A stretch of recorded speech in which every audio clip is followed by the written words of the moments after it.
Aloha friends, it's Mrs. Evans in week 3. Last week we did some engineering.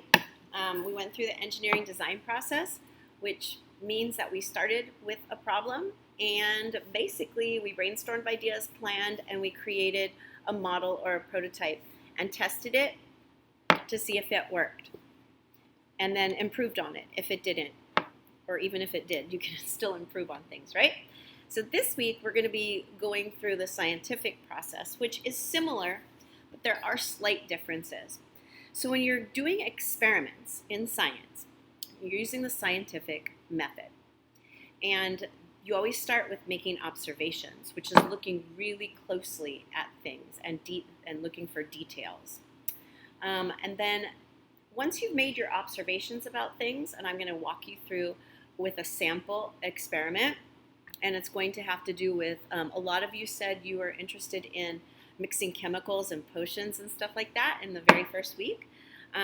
So it'll have to do with mixing things together, okay? And you'll see what I mean by that. So I'm going to make some observations on the materials that I'm going to be using today. So I've got some oil. This is just regular vegetable oil. I've got an empty cup. I've got some water. I've got some food coloring. And I've got a crushed up Alka-Seltzer. I've got bits of Alka-Seltzer. So in case you don't know, this is Alka-Seltzer. It's something that you take when your tummy hurts sometimes. Okay, so I'm making my observations. I'm looking at each of the things. I notice that the vegetable oil is kind of thick and it moves more slowly than the water. So I'm making some observations, and then I'm going to ask a question. So my question is, I wonder what will happen if I fill this cup with vegetable oil, add a little bit of water, a drop of food coloring, and then drop in bits of the Alka-Seltzer. So that's my question. I wonder what's going to happen. The next step in the scientific method is to make a hypothesis. So a hypothesis is your idea of what you think is going to happen. So my hypothesis is, when I go through these procedures, these steps, is that there will be some kind of reaction, chemical reaction, when I add the Alka-Seltzer, because there's things in the Alka-Seltzer that might react, but I don't really know how. So that's what we're going to investigate, or we're going to experiment with. So then you list your procedures, and I'm going to show you by doing it, and your materials, which I've already told you, and then you go ahead and you complete your test. Now, I have already measured out the amounts of stuff that I need, so it's already in proportion to what I need. So I'm going to fill. My first step is I'm going to fill very carefully this empty bottle mostly with vegetable oil. And I'm doing so very carefully, and I do have cloth covering. And normally I would be wearing goggles, but instead I'm just going to wear my glasses so I can see what I'm doing. Then I'm going to put a little bit of water in, not as much water as vegetable oil. I'm going to see what happens when I do that. Oh, the water seems to have sunk to the bottom, and the vegetable oil kind of stays on top of the water. I wonder why that is. Then, always questioning as scientists, I'm going to drop a little bit of food coloring in there, and the food coloring bubble blancs down to the bottom. Now I'm going to see what happens when I add the Alka-Seltzer. What do you think is going to happen? I don't know. Shall we try it? All right. I'm going to add little bits. Do you see it bubbling? I'm going to add some more. It's fizzing.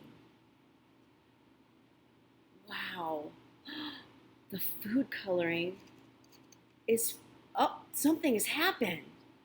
Add some more. I've made a lava lamp. Wow, that is so cool. Wow. So the Alka-Seltzer did react to the water at the bottom, and it did something when it's bubbling. It's still moving. It's so cool. Oh, some sides are very active. Okay, so it's so cool. I do like lava lamps. There's a lot of stuff happening here. Normally, oh, now it's settling down. I would keep observing that. Maybe time it. Another thing you could do, which is really cool, is to repeat the process. I would want to see what the difference is between warm water and cold water, because I do believe that makes a difference in the amount of activity and bubbling for my lava lamp. So,